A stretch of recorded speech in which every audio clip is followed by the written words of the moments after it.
સુરતમાં ગણેશ પંડાલમાં પથ્થરમારાનો મામલો. અત્યાર સુધી 27 આરોપી ઝડપાયા, તપાસ ચાલુ. સુરતના સૈયદપુરા વરિયાવી બજારમાં શ્રી ગણેશજીની સ્થાપના કરવામાં આવી છે. વરિયાવીચા રાજા તરીકે ઓળખાતી ગણેશ પ્રતિમા પર 6 મુસ્લિમ તરુણોના પથ્થરમારાથી તંગદિલી સર્જાઈ હતી. રાત્રે 9 વાગ્યા બાદ 12 થી 14 વર્ષના તરુણોએ રિક્ષામાં આવી પથ્થરમારો કર્યો હતો. આયોજકોએ 6 સગીરને પકડી પોલીસને સોંપ્યા હતા. તરુણો સહિત તમામના પિતાને પણ સગરામપુરા પોલીસ લઈ ગઈ હતી. હજારો લોકોએ મંડપથી 100 મીટર દૂર સૈયદપુરા ચોકીને ઘેરી હતી.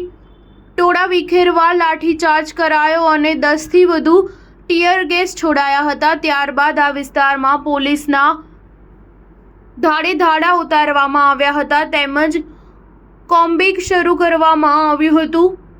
આ મામલે ગૃહ રાજ્યમંત્રી હર્ષ સંઘવીએ ટ્વીટ કરી જણાવ્યું છે કે પથ્થરમારામાં અત્યાર સુધીમાં 27 લોકોની અટકાયત કરવામાં આવી છે. હાલ ઘટના સ્થળે શાંતિપૂર્ણ માહોલ છે તેમજ પોલીસનો ચુસ્ત બંદોબસ્ત ગોઠવી દેવાયો છે. સુરતની ઘટના બાદ રાજ્યનું તંત્ર એલર્ટ મોડમાં આવી ગયું છે. રાજ્યના પોલીસ વડા આજે તમામ જિલ્લાના એસપી, આઈજી તથા પોલીસ અધિકારીઓ સાથે બેઠક યોજાશે.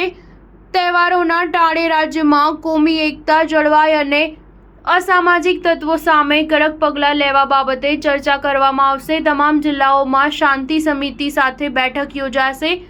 હર્ષ સંઘવી એક્સ પર લખ્યું, સુરત શહેરમાં ગણેશ પંડાલ પર પથ્થરબાજીની ઘટનામાં કડક કાર્યવાહી કરવામાં આવશે. સુરત શહેરમાં સૂર્યોદય પહેલા જ તમામ આરોપીઓને પકડી પાડવામાં આવશે. વિડીયો અને ડ્રોન વિઝ્યુઅલની મદદ વડે કોમ્બિંગ ઓપરેશન ચલાવવામાં આવ્યું છે. સુરત શહેરના સંવેદનશીલ વિસ્તારોમાં પોલીસ કાફલો તૈનાત કરી દેવામાં આવ્યો છે. સ્થિતિ બગડે તે પહેલા સુરત પોલીસે શહેરના તમામ વિસ્તારોમાં પેટ્રોલિંગ શરૂ કરી દીધું છે. સૈયદપુરા વિસ્તારમાં મોટા પાયે કોમ્બિંગ ઓપરેશન શરૂ કરી દેવામાં આવ્યા છે. ડ્રોન વડે પોલીસ નજર રાખી રહી છે કારણ કે કોઈ પણ સ્થળે ટોળા ભેગા થાય તો તેને તાત્કાલિક ઝડપી શકાય. સ્ટાર ન્યૂઝ 7 હંમેશા સચ્ચાઈની સાથે.